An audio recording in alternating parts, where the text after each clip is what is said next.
அடுத்தது வந்து இந்த அரோமா யூனிஃபையர் பார்க்க போகிறோம். இது எப்படி ஓப்பன் பண்ணி காட்டுறோம். இது இந்த மாதிரி இருக்கும். இதில் வந்து நீங்கள் வாட்டர் ஊற்றணும். வாட்டர் ஊற்றி இந்த பாருங்க பவர் பேங்கில் போடலாம், டேரெக்டாக ஹெட்டில் கூட போட்டுருவாங்க. இதில் வந்து இதில் ப்ளக்இன் பண்ணிட்டு இங்கே கீழே இருக்கு இந்த இடத்துல வந்து வாட்டர் ஊற்றிக்கணும். வாட்டர் ஊற்றி ஒரு 2 to 3 drops வந்து நீங்கள் வந்து அந்த பர்ஃப்யூம் லிக்விட் அந்த அரோமா லிக்விட் போட்டிங்கன்னா இது வந்து உங்களுக்கு வேப்பரமாக வெளியே வரும். இந்த இடத்துல வேப்பர் வெளியே வரும். இது டேரெக்டாக உங்களுக்கு யூஎஸ்பி போட்டு கொடுத்துருவாங்க. இது வந்து பவர் பேங்க்லேயும் போட்டுக்கலாம். நீங்கள் வந்து டேரெக்டாக உங்கள் சார்ஜ் ஹெட்லையும் போட்டுக்கலாம். இது வந்து நீங்கள் உங்களுக்கு வந்து ரூம் பர்ஃப்யூம் யூஸ் பண்ணிக்கலாம், காரில் யூஸ் பண்ணிக்கலாம், எங்கெல்லாம் தேவை எல்லாருமே யூஸ் பண்ணிக்கலாம். இது வருங்க ரொம்ப ஈஸியாக யூஸ் பண்ணிக்கலாம்.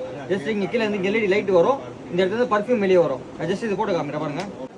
இந்த மாதிரி நீங்கள் பவர் பேங்கில் போட்டு கொடுக்கலாம். இந்த மாதிரி தெரிஞ்சு அவங்களுக்கு பாருங்க. இந்த மாதிரி உங்களுக்கு வேப்பர் வெளியே வரும். இது வந்து பர்ஃப்யூம் போட்டிங்கன்னா அது ஸ்மெல்லோட வரும். உங்களுக்கு வந்து எல்லாத்துமே அதெல்லாம் இங்கே லைட் எரியும். இப்போ இங்கே வெளிச்சமாக தெரியல. இந்த இடத்துல லைட் உங்களுக்கு இந்த இடத்துல லைட் வரும். இங்கே மேலே லைட் வரும். இது வந்து வேப்பர் அப்படியே வரும். உங்கள் ரூம் ஃப்ரெஷ்னராக யூஸ் பண்ணிக்கலாம். மல்டி பர்பஸ் எல்லாத்தையுமே யூஸ் பண்ணலாம். ரொம்ப யூஸ் பண்ணலாம். இது வந்து 350 ரூபா 400 விற்கிறாங்க ரேட்டு. நம்ம ரேட்டு வந்து வெறும் 250 தான். Just 250 rupees. இது சிங்கிள் பீஸ் கொடுப்போம். நம்பர் பார்த்து ஆர்டர் பண்ணிக்கோங்க. வாட்ஸ்அப் குரூப் ஜாயின் பண்ணிக்கோங்க. Instagram page follow daily video போட்டு இருப்போம். கம்மி ரேட்டில் வாங்கலாம்.